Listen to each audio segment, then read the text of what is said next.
Everyone, welcome to Ronin's Den. This is a special episode of Ronin's Den. We are doing a retrospective of our goal from last year. Our goal for the year of this year, about to be last year. Our goal for 2024 was to play 12 different TTRPG one-shots at the end of every month. We actually succeeded in that goal, and we have done 13 separate systems. Those 13 systems being Ryutama, Alien, Fallout, ECB, External Containment Bureau, Ironbound by Grimwood City, DC Heroes, Monster of the Week, The Legends of Kralis, Savage Worlds Rifts, The Crypt is Opened, Normal Rifts, Cyborg, and finally Fabula Ultima. Oof. And we played a couple of those more than once as well. Yeah, we played Fabula a couple times. We played Kralis a couple times. It was good. It was a lot. It was a lot. Why did we pick the games that we picked? Is probably the first question. So, I know my answer at least is, I had them on my bookshelf, and I really, really wanted to bring them to the table, and I just hadn't gotten a chance yet. So, I picked systems that I've ran before that I felt confident that I could run well again, and I just wanted to play again. We also had some guests who appeared that wanted to run games for the channel. Joe, the Spice Must Joe everywhere, a great friend of the channel. He ran several games for us. Our good friend Levi Davis, Hilarious Game Master, ran The Legends of Kralis. Jim Has Fun Online ran Savage Worlds Rifts, and Simon, Out of Print GM, ran DC Heroes for us. So we actually got a lot of good guest game masters to kind of break up that monotony of just you and I running the same thing over and over again. Yep. And they were their guest GMs were great because they were passionate about their system. They knew them inside and out, and they were able to take us, who may never have played the games before. Like, I never played DC Heroes before myself, and they kept the game running smoothly. There were no bog downs, slowdowns. It was just a smooth, fun experience, and I learned a lot from playing those games. Different DM tricks and different things that I would incorporate into other games if the system allowed for it. Agreed. What was the experience of playing 12 different systems in a single year like for you, Eric? It was a lot of fun, but I do want to say at times it was a little stressful, mentally, and just a little bit draining. But again, it was a good draining. Coming up with, I can't remember how many of the games that I ran, but having to come up with that story in a month period, recruit the table, get everybody through our pre-screening session 0 stuff, since we weren't going to do official session 0s for all the games on stream, set up a virtual tabletop that could run the game and support it, get everybody, ready for it. It was a lot of work, but it was a lot of fun. Like, I learned a lot of how to GM better, things that I will never do again as a game master, that I used to think were great ideas. And people love this stuff, right? No.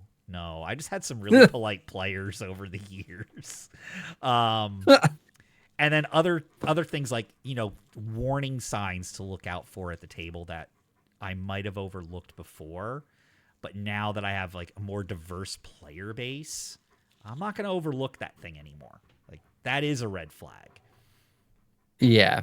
My experience was similar. I didn't get burnt out as much, but a lot of the games that I personally ran didn't need a virtual tabletop. They're theater of the mind style games. I tend to prefer those. I'm not a big tactical combat person. I will say that some of the biggest things I've learned is just the variation in games. And I think that there are games out there that perfectly facilitate the type of story that you're trying to tell. And sometimes the story you're trying to tell does not fit the game that you're using. And being able to know that there's these other games you can use is very beneficial. And it was very eye-opening to see some of the games that I thought I would love, I hated. And some of the games that I thought I would hate, I loved. It's kind of a weird thing that you might actually look at a game on its surface and be like, that's a game I would love to play. And then you're into it and you're like, I hate this. This is terrible. I don't want to play this anymore. Yup. So, yeah. so in those 12 games, what was the biggest thing you learned? If you had to put your finger on one thing that was absolutely the biggest thing you learned, what was it? Pick the system that supports the story, and you as a player, you as a game master, but also the players in running their characters. I think far too often, I'm going to do it, I'm going to dig on Dungeons and Dragons, but far too often people will settle on a game like Dungeons and Dragons or Pathfinder, and that becomes their whole personality, their whole game, and they think that it's the best thing to run every story. But if you step outside of that, you take a few minutes to find a system that has the support tools for the storyteller and the player, you can actually have a much better experience and probably get more attached to your characters when you have those tools available to you than trying to force something to work. So that's a good one. I think the biggest thing I learned is the setting of expectations. In these one shots, like you said, we didn't have traditional session zeros because we started recruiting at the beginning of the month. We played at the end of the month. There really wasn't time to do a traditional session zero where everyone sits down, we set the expectations. And honestly, I think that is extremely important. If anything, it might be the most important thing, because a lot of games, like you said, aren't like D&D. And if you have a player who comes in with the mindset that they're going to play it like it's Dungeons and Dragons, things are going to go off the rails. It's going to derail some stuff. It's not going to be as fun. So I feel like that if we do this again, we might need to pull back and actually have those session zeros, those conversations about what are the expectations. Because not doing that led to some very awkward moments in our games that could have been avoided. I agree. I would say if we do this again, that we would definitely want to do it as 2 episodes per game, and that's a session 0 episode and the actual gameplay episode. And I apologize Agreed. to everybody. My Malamute is whining because there are people walking around outside, and he can see them through the window. And he wants to go say hello. So, having done what we did, playing 13 different systems in a calendar year, for me, it was actually more. And for you, I believe it was more as well. But for the channel, 13. Would you recommend people doing 12 different systems in a calendar year? If they have the time and desire to do so, yeah.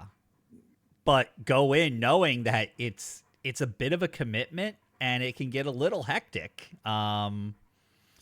It's not the quickest, easiest thing in the world to do. No, I don't think I would recommend playing 12 different systems in a, like, I played 24 total systems this year. I would not recommend that.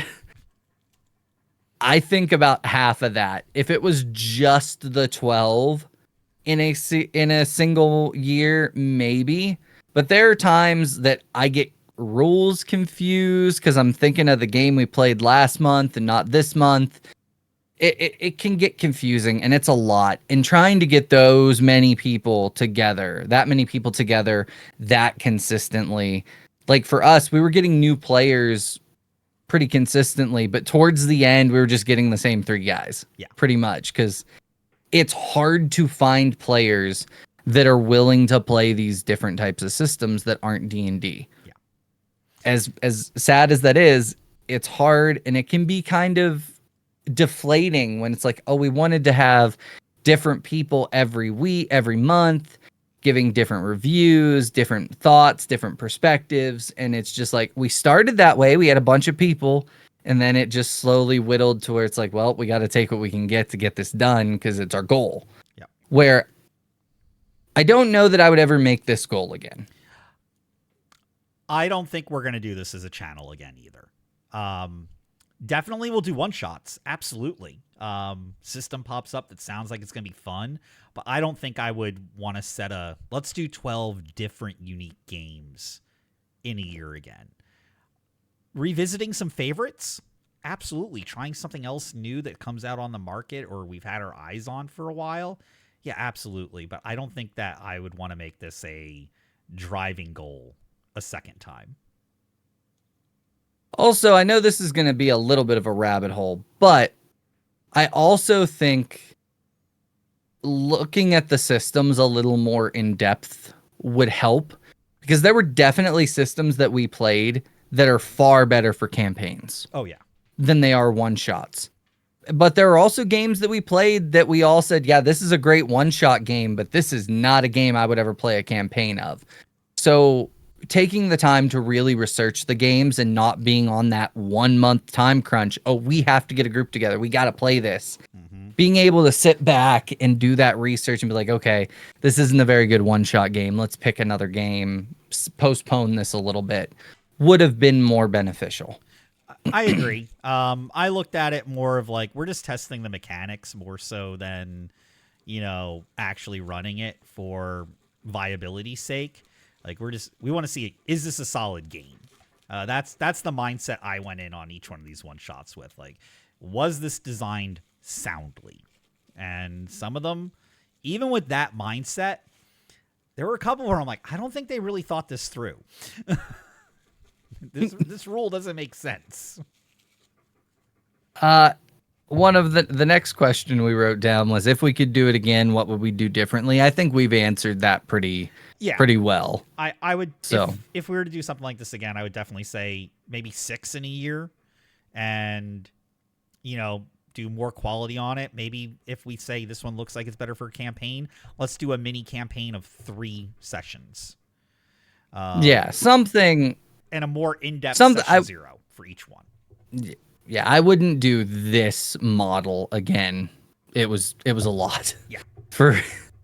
But anyway, all in all, I had fun with it. It was stressful.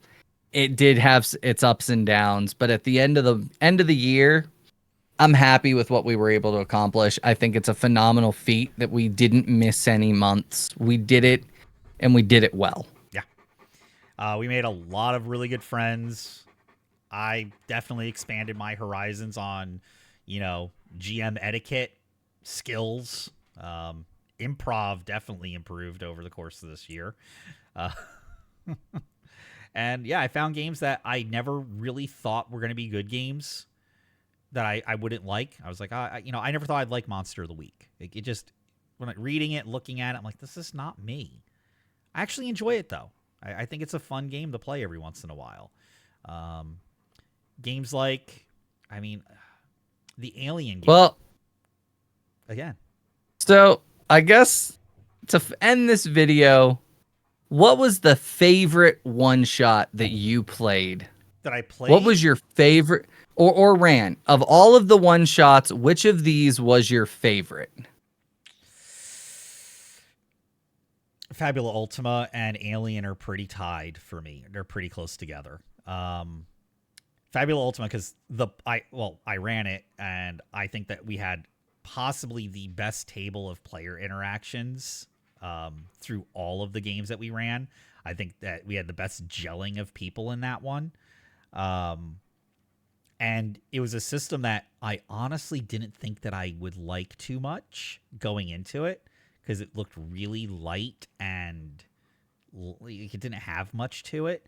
But I was so surprised by that first one shot that I ran. And it just kind of became like my favorite game of the year. And then Alien, because I thought it would just be way too, I don't know, the character sheet looked a little crunchy for me, didn't make a lot of sense. And then I played it. I was like, this does horror so well. I love this game. But yeah, those two. But Fabula Ultima probably by at least a head is going to take my top spot. Uh, I'm gonna definitely agree with both of those. I think Alien for a one-shot game, Alien is perfect. I think you can do no wrong with Alien. For what I think would be the better campaign game, Fabula Ultima by a mile. It was a great time. I agree that was probably the best table of players we had. That one shot was so much fun. It was everything you could have asked for in a Fabula one shot, and it left me wanting more. Like, I think you and I can both agree that after that Fabula one shot, we're like, this is what our channel is now. We are going Fabula Ultima. So, but yeah.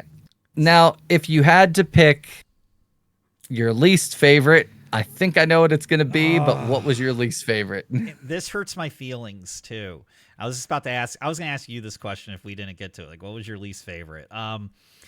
Savage Rifts, and it hurts me to say that because one, Jim Has Fun Online was one of my favorite TikTok creators. I had so many great interactions with them, and they ran the game so well. They led into a good story. They did an amazing job explaining the rules, and I'm a Rifts fanboy. Like, Palladium was my second system I ever played, and I have a book. That bookshelf over there is like 80% Palladium books. Steve, you can't see it, but YouTube can see the bookshelf. I've seen it. That's like mostly Palladium books over there. There's like 2 full rows of it. And the system of Savage Rifts was just not it. Like, everything about it, I did not like. I cannot find one redeeming thing about the Savage World system as it pertains to playing Rifts. So that's going to be my least favorite, and I wanted to like it. So I'm right with you. Savage Rifts, by far, it's not even close. It was my least favorite system. Like I said, like you said, I hate to say that. Jim Has Fun is a great guy. I loved the story that he told. I couldn't do that system again. You could not pay me. The only redeeming thing in that system was the cards. Like the action deck or whatever. You know what? That is the only thing from that system that I did enjoy. But everything else made it that couldn't even be enjoyable. But if you could take that system, that card deck, and put it into a more fun system, it would be great. That is the one thing that it did well. Yeah, you know what? Thinking about it, I did like the cards. But everything else overshadowed it for me. Yeah. But anyway, this has been a great year. This is probably our last video of 2024. We've got some exciting things in the works. We are starting our flagship Fabula Ultima game, where we will be hosting Kara Fish from TikTok, The Spice Must Joe, who has been in previous videos with us, as well as Adventure Keep, who was in the Monster of the Week one-shot. Eric will be a player, and I will be running that game. It is a Fabula Ultima game starting on January 4th, will be our session 0. 9:30 p.m. Eastern time. We're looking really, really forward to that. We're going to do that for the next year, which I think will be a lot easier to manage than trying to put together one-shots. Absolutely. We're also going to dive really deep into that Fabula Ultima system. We're going to put out a lot of videos on how to play the game, how the rule system interacts with everything, and we're going to do some fun character builds throughout the year too, to supplement. I think Fabula Ultima is gonna become our whole personality for a year. It is definitely so. We're probably going to do class breakdowns, things like that as well. So keep an eye out for those. It's going to be a great time. I'm Steve. That's Eric. This is Ronin's Den. thank you all for a wonderful year, and we will see you in the next time. As always, if you like this video, you like our content, please hit the like button and subscribe. It means a lot to us, and have a wonderful day.